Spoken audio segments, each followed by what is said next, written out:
the world has moved from 1960s when he started traveling to 2020s when he's still traveling and writing about the world. So that 53 years of journey is very, very important, because we tend not to write as much about recent history. We love to read about ancient history, medieval history, history written by, big names. We don't really write about recent history. Third thing, this is a very common man's travel. A lot of travelogues are commissioned by governments, or they used to be commissioned by kings. So they had a very royal point of view, a very commissioned point of view. What you should write, it had a goal in place. While your travels have a very common man's view. How a common man from India travels as a common man across the world, sees it at the same level, and then comes and talks about it. The history of common man, if I remember correctly, I think only one book of Khushwant Singh on Delhi has captured a common man's perspective in history. Most books tend to write about the kings and the royals and the elite, those kind of people, but common man's history is absolutely missing. So that's another gap that your book ends up filling. How a common person travels on their own, meets common people, and goes through all the things that travel gives you. So to that extent, these are some of the gaps I thought were filled by your book. Okay, so travels a lot of time bring out the artist in us. Even writing is a form of expression in terms of a creative writing. A lot of people write poetry. I have written poetry at a couple of places. I'm not a poet, but some places were so evocative that they brought out the expression in the form of poetry. But rarely have I seen these kind of watercolor images. And if I'm not wrong, you did most of them on the site? Earlier. Okay. So if you see the book, this is full of these watercolor pictures of every country. So it has at least 106 pictures, if not more. And everywhere he's done these watercolors, and they're like these landscapes. So you visually also travel with them.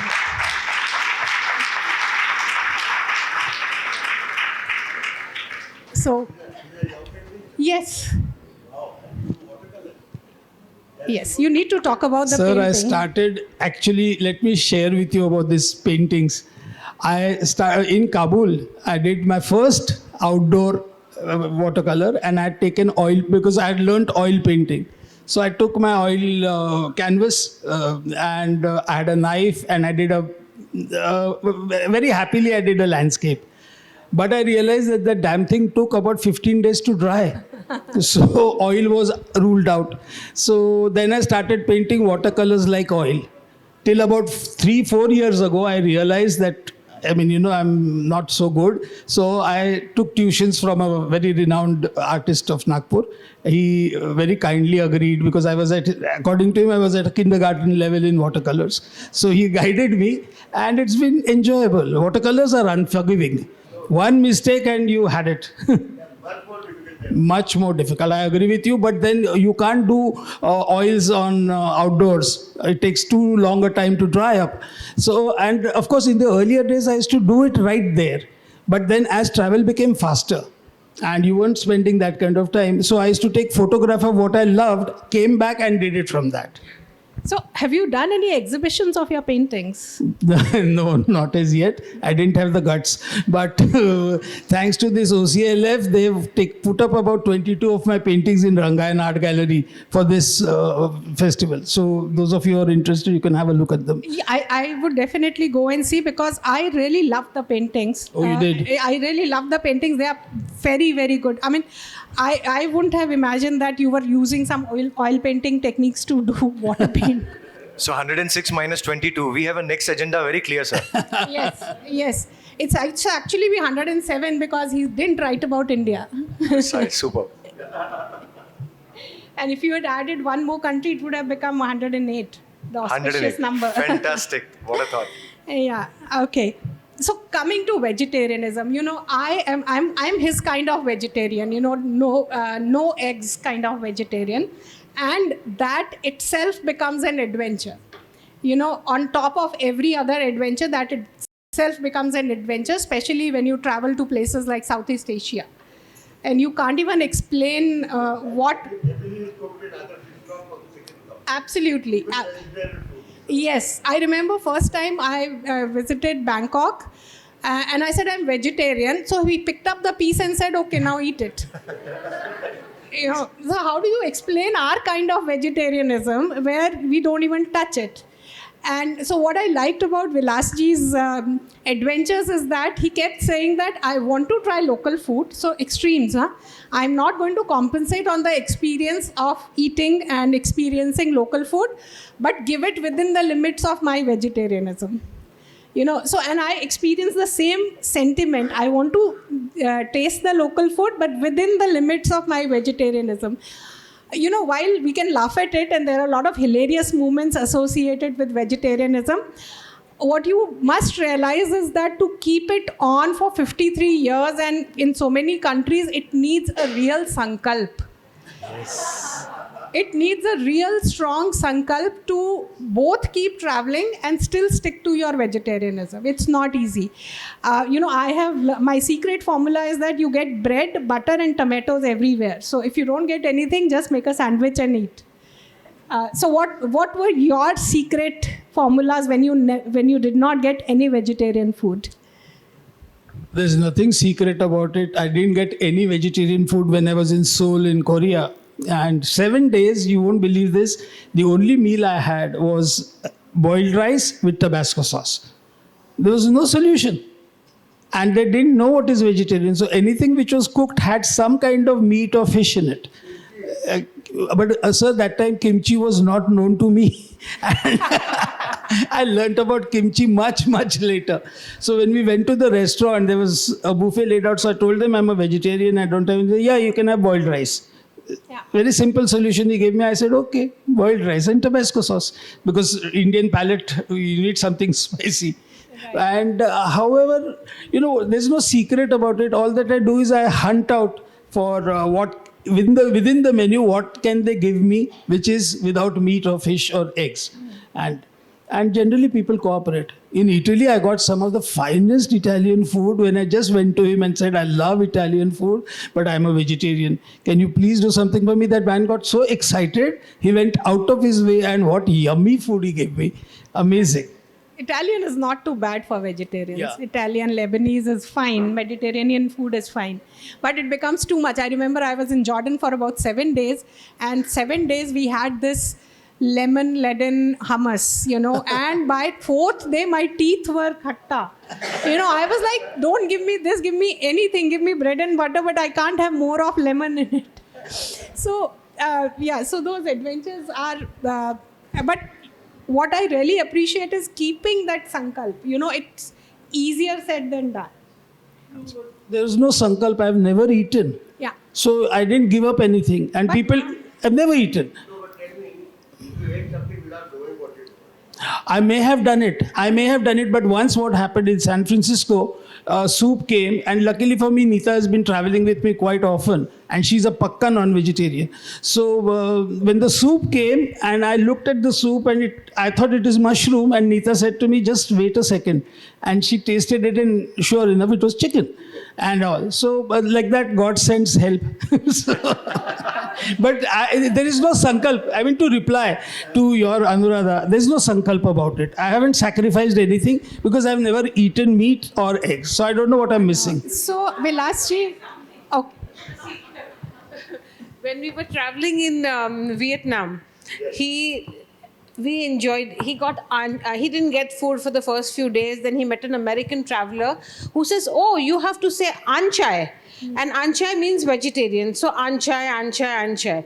And then by the end of it, I'm going to tell you in Marathi, he was enjoying the sauce. And he says, Nita, I don't know whether all of you understand Marathi. He says, chincha and gulacha combination is fantastic, perfect combination. I said, last day, he comes to know it's fish sauce.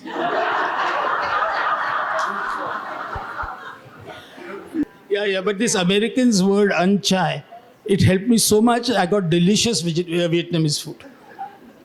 So the reason I'm using the word sankalp is that I've seen enough vegetarians who are vegetarian in India, but the moment they step out, they take their liberties or they go with the flow, as they say it.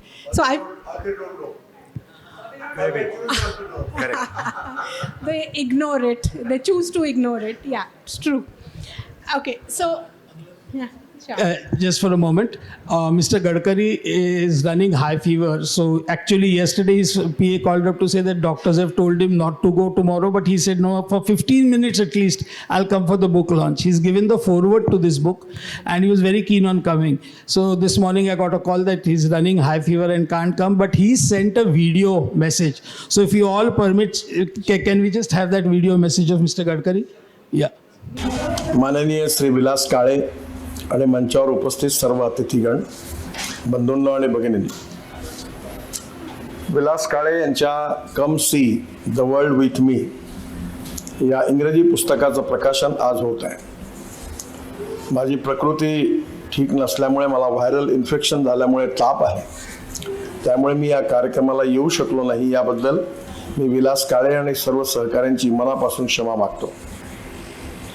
विलास काळे यांचा माझा गेल्या 45 वर्षापासून अतिशय जवळचा परिचय आहे. मला आठवतं की त्यांनी come see the world with me या पुस्तकाच्या प्रकाशनाच्या निमित्ताने अत्यंत रसिकतेने ते आयुष्य जगले आणि विशेषतः विलास काळे आणि समस्त काळे परिवार यांनी टुरिझममध्ये नेहमी, कारण मला अनेक वेळा विलासची भेट इंटरनॅशनल एअरपोर्टवर अनेक वेळा झाली, त्यांनी आपल्या आयुष्यामध्ये जग पूर्ण पादाक्रांत केलं एक प्रकारे आणि अनेक देशाला व्हिजिट केली. पण ही व्हिजिट करत असताना त्यांच्यामध्ये एक जिज्ञासा होती, एक विशेषतः त्याचं प्रवास वर्णन लिहिण्याची त्यांची सवय होती आणि त्यामुळे त्यांनी पहिल्यांदी it was a happy trusting world हे पहिलं पुस्तक लिहिलं. आज त्यांचं हे दुसरं पुस्तक आहे आणि हे खरं म्हणजे प्रवास वर्णन या साहित्य प्रकारात मोडणारं आहे. इंग्रजी साहित्यात प्रवास वर्णनाला ट्रॅव्हलॉग असा शब्द आहे. त्या भाषेत प्रवास वर्णनाची एक मोठी परंपरा आहे आणि विलासनी पण आपल्या याच्यात विशेषतः हे जे काही त्याच्या प्रवासाच्या अनुभवावर असलेलं पुस्तक आहे हे नक्कीच प्रवास करणाऱ्या अनेक लोकांना अतिशय उपयोगाचं आहे. विलास काळे हे वर्ल्ड जेसीसमध्ये प्रेसिडेंट पदापर्यंत पोहोचले होते. एक सामाजिक कार्यकर्ता, सामाजिक दायित्वाची जाणीव ठेवणारा कार्यकर्ता, सामाजिक जबाबदारीची जाणीव ठेवणारा आणि संवेदनशील व्यक्ती असं त्यांचं व्यक्तिमत्व आहे. विशेषतः काळे घराण्याचा वारसा आणि त्यातून एक यशस्वी उद्योग व्यवसायी आणि त्याचबरोबर समाजाच्या याच्यात कुठेतरी सेवा करत असताना काम करत राहणं हे त्यांच्या स्वभावामध्ये होतं आणि त्यामुळे त्यांनी विशेषतः अनेक क्षेत्रात, सेवेच्या क्षेत्रात, अनेक क्षेत्रात खूप चांगलं काम केलेलं आहे. विशेषतः त्यांनी जगात निरनिराळ्या देशात हा जो संचार केला त्याच्यामध्ये त्यांनी त्याच्या अनुभवाच्या आधारावर हे come see the world with me या पुस्तकातून प्रत्यक्ष त्या देशाचं वर्णन नव्हे तर आपल्याला त्या देशात त्यांचं पुस्तक नेणार आहे आणि तिथल्या सगळ्या बाबतीतली माहिती या पुस्तकातून आपल्याला मिळणार आहे. देशाटन किंवा पर्यटनाची परंपरा फार जुनी आहे. रामायण, महाभारतासारखी महाकाव्ये तसेच अनेक धर्मग्रंथात आणि वारकरी संतांच्या रचनेत देखील देशाटनाचे उल्लेख सापडतात. कालांतराने प्रवासाचे उद्देश बदलत गेले. पूर्वी लोकांचा प्रवास प्रामुख्याने धार्मिक कारणास्तव व्हायचा, पण आता तीर्थयात्रेच्या निमित्ताने देशातून घडे. पुढे विद्यार्जन, दुष्काळ, व्यवसायाचा शोध, व्यापार आदी कारणातून देशातून घडवू लागलं. नव्या युगात पर्यटन हे विशेष रूपाने लोकप्रिय झालेलं आहे आणि आता तर याच्यामध्ये वॉटर स्पोर्ट्स, ॲडव्हेंचर स्पोर्ट्स, विशेषतः निसर्गाच्या अनेक प्रकारामध्ये जाऊन त्या ठिकाणी रमून त्याचा अभ्यास करणं, आनंद घेणं अशा नवीन नवीन गोष्टी यातून निर्माण झालेल्या आहेत. मी कारगिलच्या खाली एक झोजिला टनेल बांधतो आहे. तिथे -8 डिग्री टेम्परेचर आहे. या टनेलची किंमत 12,000 कोटी रुपये होती, पण आम्ही त्याच्यावर टेक्निकली मदत करून त्याच्यावर 5,000 कोटी रुपये वाचवले. त्याचं आज 50% काम पूर्ण झालेलं आहे आणि त्या टनेलच्या खालून वरतून बाबा अमरनाथचं मंदिर दिसतं, गुफा दिसते. तिथे ॲडव्हेंचर स्पोर्टला खूप वाव आहे आणि हे खरं म्हणजे हा सगळा भाग म्हणजे एक स्वर्ग आहे, जन्नत आहे. आणि म्हणून त्याच्यामध्ये इतक्या मोठ्या प्रमाणात पर्यटनाला वाव आहे की अशा अनेक स्पॉट्स आपल्या देशामध्ये आहेत. जे इतिहास, संस्कृती आणि विरासत आणि विशेषतः फॉरेस्ट असेल, ॲडव्हेंचर स्पोर्ट्स करता असेल, वन्य प्राण्यांबद्दल असेल, अशा अनेक गोष्टीमध्ये आहे. आपलं नागपूर हे खऱ्या अर्थाने टायगर कॅपिटल आहे. कारण नागपूरपासून 3.5 तासाच्या अंतरावर जवळपास 400 वाघ आहेत आणि त्यामुळे या सगळ्यामुळे एक नवीन पर्यटनाचं केंद्र नागपूर तयार झालेलं आहे. पेंच असेल, ताडोबा असेल, काना असेल, या सगळ्या ठिकाणी आता उमरेड भागात देखील मोठ्या प्रमाणात टुरिझम सुरू झालेलं आहे. टुरिझमचं सगळ्यात मोठी आवश्यकता देशाला याकरता आहे की पर्यटनामध्ये जवळपास 49% कॅपिटल इन्व्हेस्टमेंट ही रोजगाराकरता निर्माण होते आणि त्यामुळे येणाऱ्या टुरिस्टला गाईडच्या रूपाने असेल, टॅक्सीच्या रूपाने असेल, बसच्या रूपाने असेल, रेस्टॉरंटच्या रूपाने असेल, त्या ठिकाणी वेगवेगळ्या प्रकारच्या फॉरेस्टमध्ये फिरत असताना आपल्याला गाड्या लागतात. या सर्व माध्यमातून मल्टिप्लिकेशन खूप मोठ्या प्रमाणावर तयार होते. आज एक गोष्ट खरी आहे की ज्या ठिकाणी जंगल आहे त्या ठिकाणी जल, जमीन, जंगल आणि जानवर याच्या आधारित इकॉनॉमी आपल्याला विकसित करण्याचं आपल्या सगळ्यांचं स्वप्न आहे. पण जंगलामध्ये मर्यादा आहे, तिथे आपण इंडस्ट्री उघडू शकत नाही आणि त्यामुळे जिथे जंगल आहे तिथे गरिबी आहे, भूकमरी आहे, बेरोजगारी आहे आणि मागासलेपणा आहे. जर त्या भागामध्ये पर्यटन तयार झालं तर नक्कीच त्या भागातलं चित्र बदलू शकतं. आपण एकीकडे पर्यटनाच्या दृष्टीने आपण एन्व्हायरमेंटलाही प्रोटेक्ट करू शकू आणि दुसरीकडे आपल्याला तिथल्या लोकांना रोजगार पण निर्माण होऊ शकतो. मला विश्वास आहे की विलास काळे हे केवळ पर्यटक नाही आहे तर पर्यटनामधले एक्सपर्ट आहेत आणि या दृष्टीने त्यांनी अनेक गोष्टी केल्या, करण्याचा प्रयत्न केला आणि त्यांनी विशेषतः या सगळ्या बाबतीमध्ये त्यांच्या एकंदर डेडिकेशनमधून त्यांनी खूप चांगल्या गोष्टी करण्याचा प्रयत्न आयुष्यात सातत्याने केला आहे. आणि म्हणून जगाचे सगळे खंड फिरलेल्या विलास काळेंनी या सर्व गोष्टीचा अभ्यास करून त्याच्या आधारावर हे पुस्तक लिहिलेलं आहे. हे सगळ्यात जास्त उपयोगी त्या लोकांकरता आहे की ज्यांना पर्यटन करायचं आहे. हे पुस्तक वाचल्यानंतर जर त्या देशात गेले तर तो देश समजणं त्यांना सहज शक्य होणार आहे.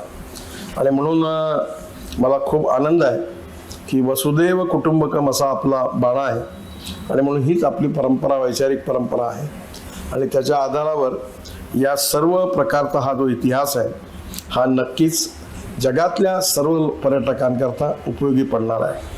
मी या पुस्तकाच्या निमित्ताने come see the world with me हे जे ट्रॅव्हलॉगच्या दालनातील समर्थ असं पुस्तक आहे, हे पुस्तक निश्चितपणे प्रादेशिक भाषांमध्ये पण येईल आणि निश्चितपणे पर्यटन करणाऱ्या लोकांना उपयोगी ठरेल. आयुष्यात सातत्याने वेगवेगळं करणारा आणि अशी क्षमता ठेवणारा एक प्रभावी नेतृत्व विलासच्या ठायी आहे आणि त्यामुळे नक्कीच त्याच्या या अनुभवातून उपयोग सगळ्यांना होईल असा विश्वास आहे. मी आज कार्यक्रमामध्ये उपस्थित राहू शकलो नाही याचं मला दुःख आहे. या विलासीच्या या उपक्रमाकरता माझ्या खूप खूप शुभेच्छा. धन्यवाद. नमस्कार. So let me talk about the book itself. You know, a reader meets the author at the intersection of their mutual experiences. Absolutely. When we read a book, that's why every reader reads a book very differently, because the intersection with the author is the common experiences. So when I was reading your book, I was reminded of a lot of my own travels. For example, you talk about Bal Gangadhar Tilak in Burma, where he wrote the commentary on Gita. And it reminded me of Ratnagiri, where the last king of Burma spent his last days and is buried there. You know, in fact, I used to run a quiz and I had this as a quiz question that, you know, the last king of India is buried in Burma and the last king of Burma is buried in India. You know, so a lot of these connections you start making and you also intersect in history. So that's why I said a common Indians travel, because you go there and you look for some Indian connection somewhere and you almost found an Indian connection everywhere. no matter how remote the place is. I remember when I was in Petra, Jordan, and they said, we used to do trade with India in 3rd century BCE. 3rd century BCE, India was doing trade with Red Sea, through that route. And nobody taught us in history, so it's okay if you don't know. So tell me, how do you talk about your experiences of these historical intersections that you found in your travels? You brought out a very lovely point that when you go travel abroad, at the back of your mind, you're looking for an Indian connection. Or you're looking, has my country been recognized? For example, when we were in Belize, in Central America, and we got into Belize, and I was amazed that one street was named after a Sindhi businessman who was a leader in that area, and an entire street was named after him. So, it kind of makes you feel damn good. Oh, look at Indians, they're reaching out everywhere and are making a name for themselves. Similar experiences you find elsewhere, commonality of words. For example, when you hear sakhar in Russian, oh, that's Marathi, that's Russian as well. And then ma and things like that. So all these little things happen, and it's beautiful, because two types of these intersections happen actually. You've read something earlier, or you've seen in a movie, and then when you go back, it's that, oh, I'd seen this. This is, or a deja vu kind of a feeling. Sometimes you feel that you've been there before and stuff like that. How many minutes more? No, I think we have time. No, 20. because the next session is there from 1. Okay, it's okay. We have 10 minutes. We don't have 10 minutes. Yeah. We don't have. That's what I came to know. That's the reason I was going very slow, sir. Okay. So if you have to speak, I think we cannot have an No, audience we'll like be this. fast. Yeah. In fact, I have written a post on all the phrases that I understood with travel. For example, in a jungle right here in Pench, I saw 2 deers locking horns, over a female deer. And that's when I understood the term locking horns. Okay. Before that, it was just a term. We knew the meaning, but where did it come from? You understand. Similarly, in Chandratal, I was there, and I actually saw the sheep following each other, what we call herd mentality, or bhed chal in Hindi. Super. That's when I saw that one person, one sheep moves and the whole herd moves behind her blindly. That's when I understood.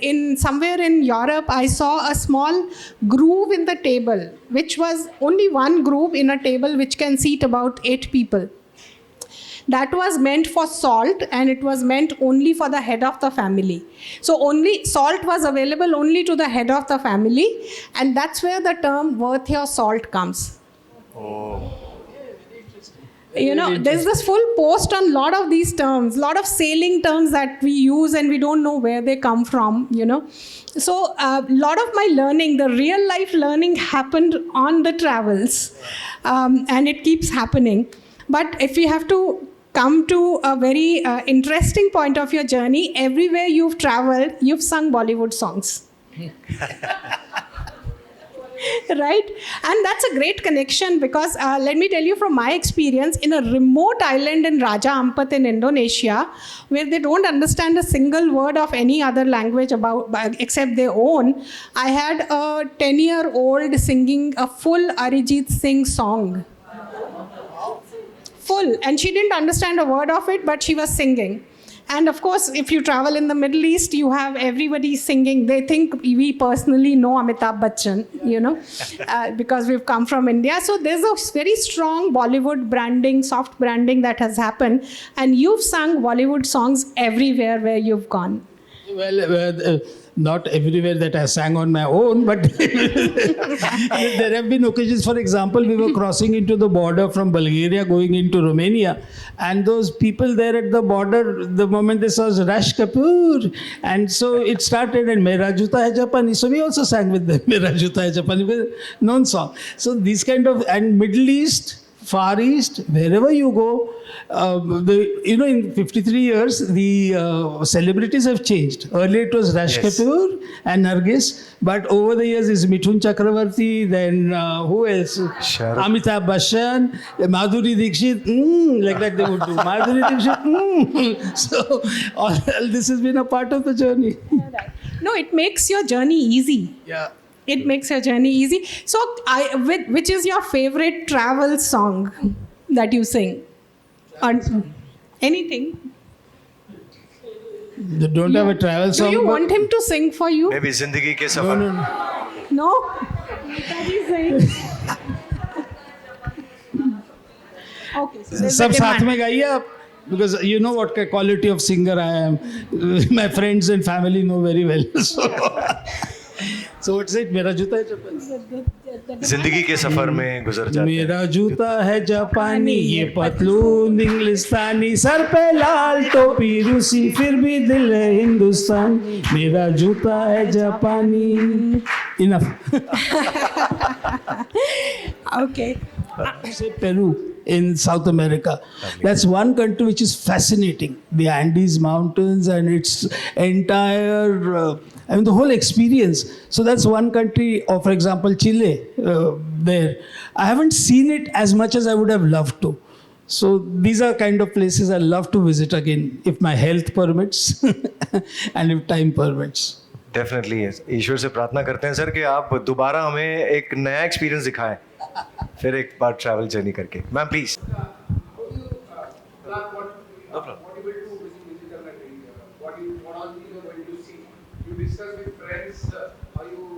How do you plan it? Yeah.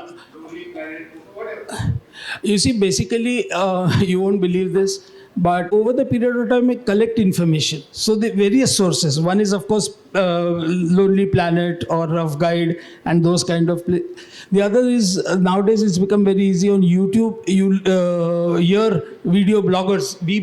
What are they called? Vloggers or whatever. Vloggers. So you get information there and reading and inputs from people. And on travels, Prashant, I have experienced that fellow travelers give you a lot of inputs. Oh, you're going there, that's on the radar. You're going there, don't miss seeing this place. It's beautiful. It's not commonly known. So various sources give the inputs and then sit down and plan. Anybody else?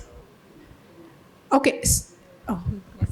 I told you. Once they start, This is Vijay Biswal. I'm an artist. The great guru I was telling you about, such an accomplished artist, Mr. Biswal, and it was very kind of him to accept a KG student for watercolors. Oh, no, so no, please, thank you. very much, sir. Thank you, sir. Thank you. You have been very kind, and I must admit you have been one of my finest student ever. My question is, you have been to different countries. By the way, I just came just 5 minutes ago, so. But I can ask this question because I've been to several countries. I've had the experience of painting plein air. I mean, outdoor painting anywhere. If you have had any interesting and the best experience of painting outdoor? Thank you. Yes, sir. I started with it in oil colors, and the canvas took about 15 days to dry. So it was a very difficult experience. But I have, whenever it was possible, done watercolors. So in 71, when I was hitchhiking, I carried with me my, so Germany, Switzerland, Italy, Greece. I did on the spot. And it's a beautiful experience. And then, you have few people who are behind you saying, oh, he's doing that, but it's not coming correct. And things like that. So I have, but in India I did much more than there. And ladies and gentlemen, I must tell you, this Bijoy sir is amazing. Every Sunday during winters, Saturday, Sunday, he's out somewhere in Nagpur and doing on-the-spot watercolor, plein air painting. So he has a group. I am a part of his group, but I've only gone once to Godni. And I enjoyed that, but nahi jam pa raha to be able to join. But whenever I can, I will definitely join, sir. Usually people travel to various places in so-called season. Like we go to Kashmir in summer because it's hot here. So there are various seasons as per countries, right? So do you travel in that particular season, or have you tried off-season traveling, which is not mainly in that particular area, that is not season to travel, but still you go there and have you tried this? No, because I'm not that kind of rich to experiment. It's terrible. Hot can be from 10:30 till 4:30. You're just confined to your hotel room because you just can't go out. And so you start sightseeing early morning at 4:30, finish off, have breakfast, sleep in their room. So that was one mistake. But out of choice, I'll never go in off season. Okay. So you advise that people should travel in a particular season in that particular area, so that you can enjoy that particular. Absolutely, right? absolutely. Avoid going off season when the particular season is not there in a particular country. Like we are going, suppose we are going to Switzerland, so December it's very cold there maybe. So it's not advisable to go there in that particular season, or one can try also. No, because I'm not the skating kind. Okay. Otherwise, Switzerland is damn good for those who want to skate. So in winters, it's good for them. Okay. Skiing, sorry, skiing. Thank you, sir. Yeah. Thank you. So I have a slightly different view than Vilas sir. So it depends on you. So if you go in the peak season, you'll probably see half of Nagpur there. Yes. So that's not what you are there for, right? And also the peak season rates are actually higher. That is also one factor. Right. So a lot of times, depending on the destination, you can do off season to save cost and also to have the destination to yourself.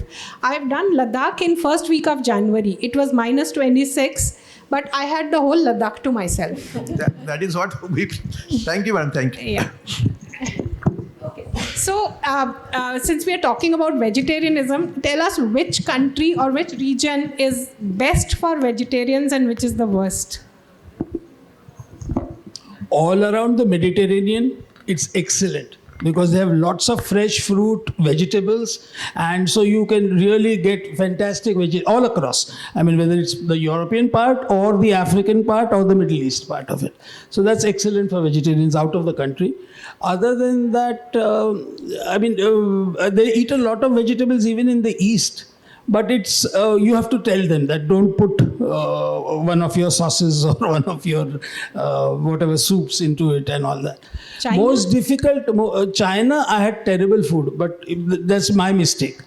Not because of anything else. What happened is I was frightened by people that you'll starve when you go to China because vegetarian is very difficult. So they said you pre-order your meals. So I told the travel agent to pre-order the meals, and so they pre-ordered that strict vegetarian in their Chinese language. So every restaurant just bought boiled vegetables for me along with rice or noodles. And that was terrible. And my son went after me and he said, "Papa, what did you do? Why did you pre-order? Fantastic vegetarian food is available in China." So that was my mistake. It's not mistake. These are things you learn in experiences. Because I remember I was on a media trip in Germany and they were a group of 4 and I was the only vegetarian. And we did all this big hiking, traveling, and we were damn hungry by the time lunch. Every non-vegetarian had this big animal sitting on their plates, which they can't finish. And to me, they gave me precisely 4 leaves and 4 baby tomatoes. And not boiled potatoes? Not boiled potatoes. And then when I said, this is not enough, I need something, they said, this is pre-booked meal, so we can't do anything. This is it, take it or leave it. So these are things you learn with experience. And please, those of you who are vegetarians, don't pre-book your meal. Thoda adventure karo, you'll get very good food. Or use my formula, bread, butter, tomato, sab jagah milta hai. Great. So I guess we're done with 1 hour. So I'll wrap up with the final question of any travel advice based on your collective experience of all these travels that you want for these youngsters. No advice, but I would say go see the world. It's beautiful. Whether you go from Nagpur 30 kilometers away also and enjoy a lakeside or anywhere. घूमने के लिए कोई जरूरी नहीं है कि the destination has to be abroad or it has to be very far, very well known. No, there is joy in every place. Just go out and you come back refreshed. I've found travels refresh you. Travels bring you, earlier I used to get depressed after a nice trip was over, and you come back and you start feeling depressed. Arey, it is over now. But then I learned the trick. Better to start planning for the next while you're on your way back home. So, the energy, the enthusiasm remains. And that's the thing to do. My only advice to you is just go see the world. It's beautiful. Super. And just to finish that,